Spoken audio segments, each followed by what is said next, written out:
La mente sigue el nacimiento de la respiración. La forma sigue el movimiento de la mente. La respiración sigue el cambio de la forma. Proverbio chino. Don't concentrate on the finger or you will miss all that heavenly glow.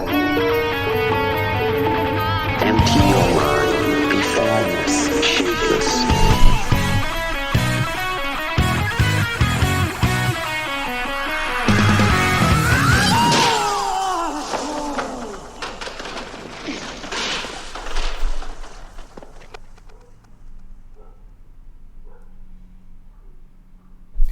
Muy buenos días, buenas tardes o buenas noches, dependiendo de dónde nos estés viendo o oyendo. Soy Nacho Serapio, fundador de Dragon.es, y te doy la bienvenida a una nueva edición de Dragon Magazine, programa número 937 del día 29 de diciembre de 2020.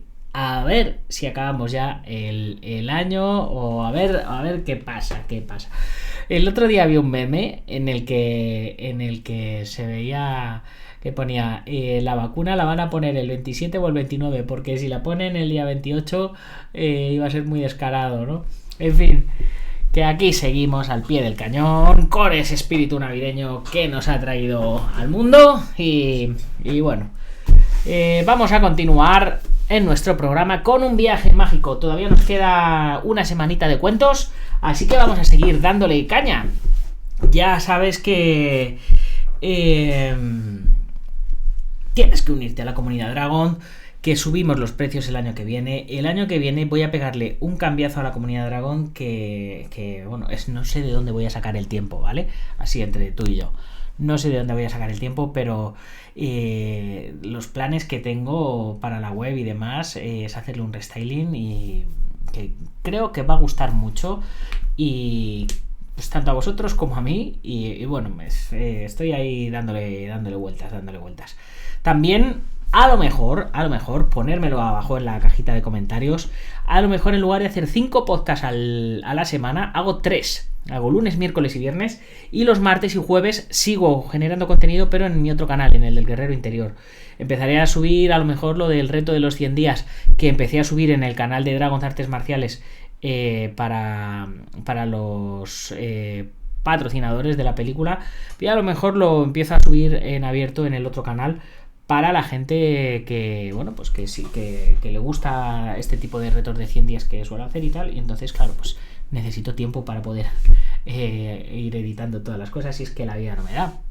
Pues tengo que hacer eso, tengo que hacer los libros, los cursos, la revista, en fin, son tantas y tantas cosas que hago yo solo, porque aquí, aunque Dragon parezca Emporio Dragon, no limpio katanas, estoy yo y los colaboradores, por supuesto. Luego, claro, toda la comunidad en sí, que cada día crece más y tenéis que estar todos contentos.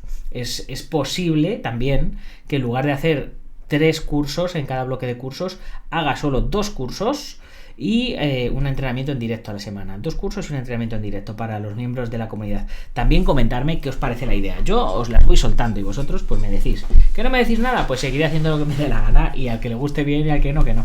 ¿Que me decís que os gusta más una cosa a otra? Pues entonces favoreceré más a lo que me vayáis a decir. Bueno, ¿qué tenemos hoy? Hoy tenemos un cuento que se llama El tenaz e incansable Tomás. Desde aquí también aprovecho, le mando un besazo muy grande a mi hermano Tomás, que como algunos sabéis está en el hospital porque le pegó un viaje el cuerpo, fallo multiorgánico, y bueno, que nos creemos que somos quinceañeros y somos ya 4 o 5 veces quinceañeros. Algunos. En fin, el cuento de hoy es del maestro Francisco Javier Miranda Jarillo, que pues muchos ya le conoceréis por su estilo marcial Kentai, pero para los que no le conocéis, pues como siempre contamos un poquito de su trayectoria. Nació en Málaga en 1967. Desde su niñez mostró mucho interés por las artes marciales y se vinculó a ese mundo siendo alumno directo del maestro Go, al que años más tarde le sucedería, pues fue designado directamente por él, entrando a pertenecer al tercer linaje de Jakendo Ryu del sistema de combate y arte marcial Kentai, Chuan Pradal Serei. No sé qué es Chuan Pradal Serey, pero es lo que me pone aquí. Aprendió diferentes estilos junto a distintos maestros en su juventud. Practicó entre otros Min Chuan del maestro Amado, Kempo con los hermanos Jesús y José Ortega, así como boxeo, Pied Bodao y taekwondo. Sin embargo, su auténtica dedicación ha sido y es en la actualidad la práctica, aprendizaje, enseñanza y expansión del Kentai, estilo del que es en la actualidad el máximo representante. Ha conseguido numerosos logros deportivos a nivel nacional, internacional, europeos, tanto individual como proclamándose campeón europeo y mundial en diferentes modalidades de combate, como instruyendo con éxito a diferentes equipos y alumnos. Asimismo, es de destacar su gran labor en los últimos años en cuanto a la evolución del sistema Kentai y su expansión a nivel nacional y a diferentes países como Italia, Portugal, Cuba y Alemania. Actualmente, Francisco Javier sigue dedicado a la enseñanza y expansión del Kentai, así como a su profesión de fisioterapeuta y rehabilitador, aunando ambas labores en el esfuerzo por mejorar el cuerpo y la mente. Un saludo desde aquí, maestro, que hace mucho que no sé de ti, ya me contarás si ves el programa que es de tu vida. Bueno, vamos a empezar. Desde muy pequeño a Tomás le apasionaba aprender. Era el cuarto de 7 hermanos y ellos se reían de él porque siempre tenía metida la cabeza en los libros en lugar de disfrutar con ellos haciendo trastadas o jugando pues a todas horas. Vivía con su familia en un pueblo rural donde la agricultura y la ganadería eran la forma de ganarse la vida que tenían los lugareños, al igual que su padre, que era agricultor. Los años fueron pasando y Tomás fue creciendo, así como su afán por leer y aprender. Todo lo que estudiaba le gustaba, y si tenía relación con el campo, mucho más. Ya sabéis, campo, naturaleza, animales, ganadería, todo este tipo de cosas. Tomás no era de complexión fuerte, sino más bien delgado y con un aspecto bastante débil. Por eso su padre lo tenía siempre apartado de las labores más duras del campo, como la siembra, el acondicionamiento de la tierra, etc. Y se encargaba entonces de ayudar en las labores de la casa más sencillas y de preparar los aperos de labranza para que su padre y sus hermanos faenasen. Motivo por el cual sus hermanos se mofaban de él constantemente y le decían que era una pérdida de tiempo el estar siempre con la cabeza metida en los libros, ya que los libros no recolectaban las verduras ni abrevaban a los animales y mucho menos ponían comida en la mesa. Un día, durante la comida, Tomás empezó a comentar: «Padre, hoy he estado estudiando en uno de mis libros cómo poder regar nuestros huertos de una forma más segura y con menos agua». Su padre lo cortó en seco y le dijo: «Tú no te preocupes de cómo regar los huertos, ya que eso es cosa de tus hermanos y mía. Además tenemos un río enorme que pasa por nuestras fincas y que siempre va cargado de agua fresca y clara». Sus hermanos se echaron a reír entre dientes del pobre Tomás. Pasaron unos días y Tomás, mientras su padre estaba en el porche de la casa fumando su pipa, se acercó a él y le dijo: «Padre, hoy he aprendido cómo podemos aprovechar el viento para hacer que nuestras verduras tengan más horas de crecimiento y así tener una mayor cosecha». Su padre volvió a cortar la conversación y le dijo: «Mira, Tomás, las plantas crecen a su ritmo porque el sol y el riego las hacen crecer, y aquí en esta comarca disfrutamos de muchas horas de sol todo el año». Nuevamente, tras unos meses transcurridos desde la última conversación con su padre, Tomás le volvió a comentar otro de sus descubrimientos. «¿Sabes, papá, que podríamos cultivar hortalizas sin importarnos si hace frío o calor?». Pero esta vez su padre no le dejó ni siquiera continuar con una palabra más y sus hermanos, que estaban con él, se echaron a reír. «Hijo, las hortalizas crecen cada una en una época del año dependiendo de la estación en la que estemos». Tomás, a pesar de las burlas y del poco caso que le hacían su padre y hermanos, no se desanimaba y seguía estudiando sin importarle lo que estos dijeran. Todos los días, tras terminar las labores que le tenían asignadas, se encerraba en su cuarto y seguía no solo estudiando, sino también haciendo sus pequeños experimentos. Cada vez más entusiasmado y contento, sin importar que su familia pensara que era un bicho raro, ya que en muy pocas ocasiones se le veía jugando y haciendo cosas que se suponía que tenía que hacer un chico de su edad.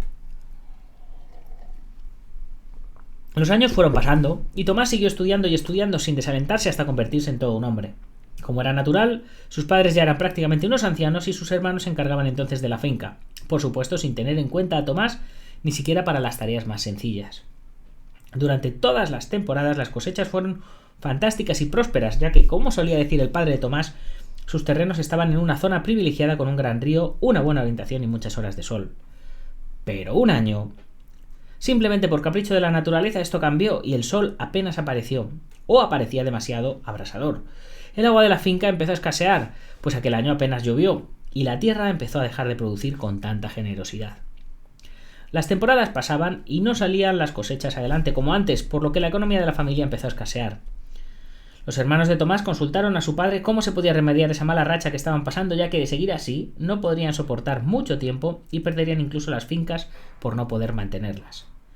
Pero el padre, que siempre había tenido remedios y soluciones para todo, no tenía la respuesta en aquella ocasión. Tras mucho tiempo en silencio, debido a que cada vez que intentaba hablar con su padre sus hermanos estos le contestaban mal o se mofaban de él, Tomás, que no era ajeno al problema que estaban viviendo en su casa, decidió romperlo. Padre, yo tengo una idea para solucionar nuestro problema con el riego de las tierras. Su padre lo miró y tras un corto silencio le contestó: ¿Qué vas a hacer? ¿Vas a rezar al gran mago de la lluvia? Nuevamente el joven comprobó que su padre no le hacía caso y no le tomaba en cuenta, pero esa vez decidió hacer algo más que hablar y demostrar a su familia que podía ayudar. Una madrugada, cuando su padre y sus hermanos se marcharon a la comarca vecina a vender las pocas hortalizas que habían recolectado, Tomás se puso manos a la obra. Cogió unos tubitos no más gruesos que un espárrago y llenos de pequeños agujeritos, los enchufó a la fuente que tenía al lado de los huertos y los colocó entre las diferentes plantas ya mustias.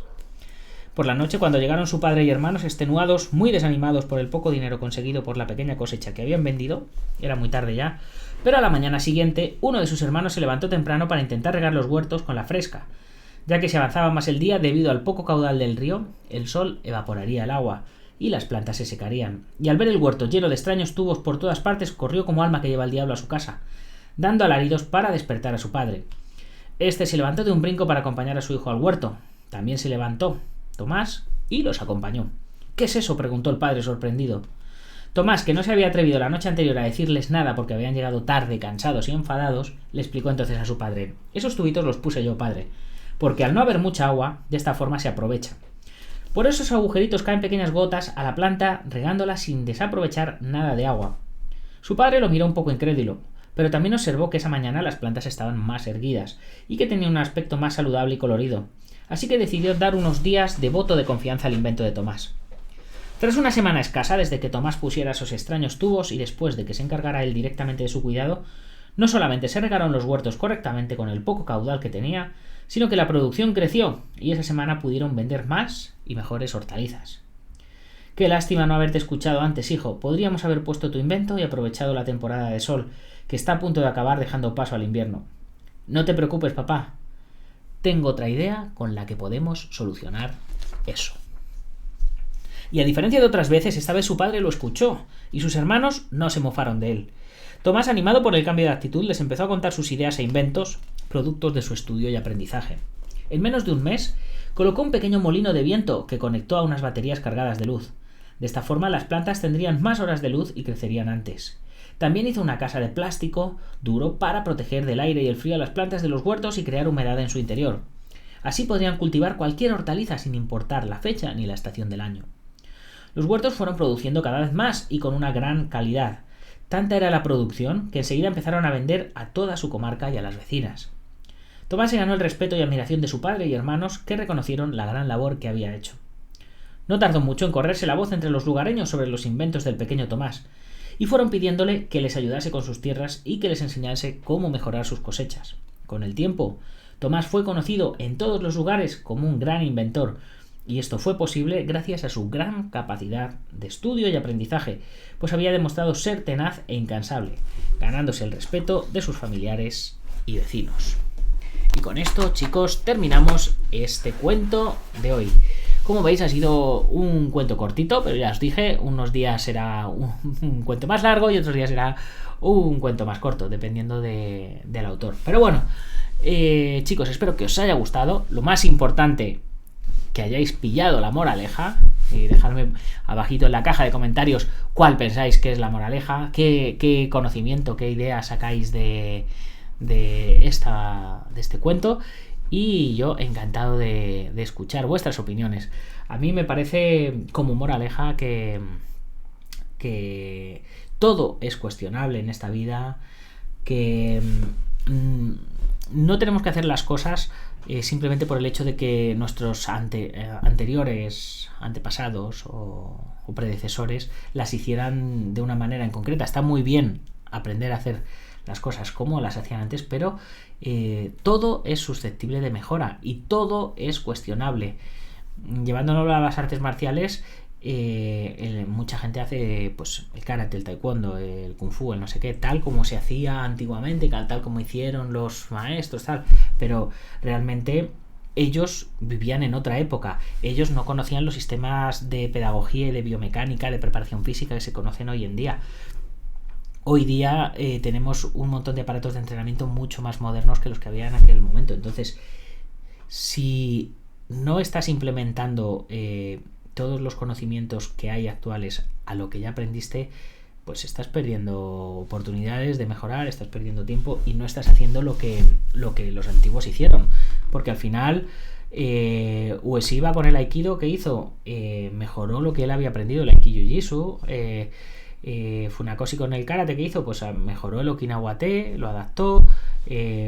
Kano con el judo, pues hizo lo mismo con el Takeda Ryo Jiu-Jitsu y demás, ¿no? Todo fue mejorarlo y así han llegado hoy hasta nosotros. Y por eso pues la tradición está muy bien, pero la tradición es evolucionar, no os olvidéis, hay que evolucionar para mejorar. En fin, chicos, con esto me despido de el antepenúltimo programa del año. Espero que estéis descansando los que habéis trabajado, los que no, ya veréis como el año que viene tendréis trabajo, que todo va a ir mucho mejor. Cruzamos los dedos. Como decía otro meme, dice, a ver quién tiene huevos de decir en el 2021, este va a ser mi año, ¿no? Ya cogemos las cosas con pinzas. Bueno, chicos, como siempre me despido mencionando a nuestros patrocinadores: IPM del maestro Martín García, Gimnasio Bugenki Dojo de Sihan Marín en Yuncos, Toledo, maestro Antonio Delicado de la mitosa internacional Koso Ryukenpo Asociación, Joaquín Valera de Hanmin Hapkido, David Armendari de Taz Academy, Mario Padilla con musclefight.com, Alberto Hidalgo con sus dos canales de YouTube, Alberto Hidalgo y Alberto Hidalgo Dragón de Oro, y Ubentex, plataforma número 1 de gestión integral de torneos. Ya sabéis, si os ha gustado el programa, compartirlo con vuestros amigos, y si no, compartirlo con vuestros enemigos, pero compartirlo, porque compartir es vivir. Mañana más y mejor. ¡Gambaru!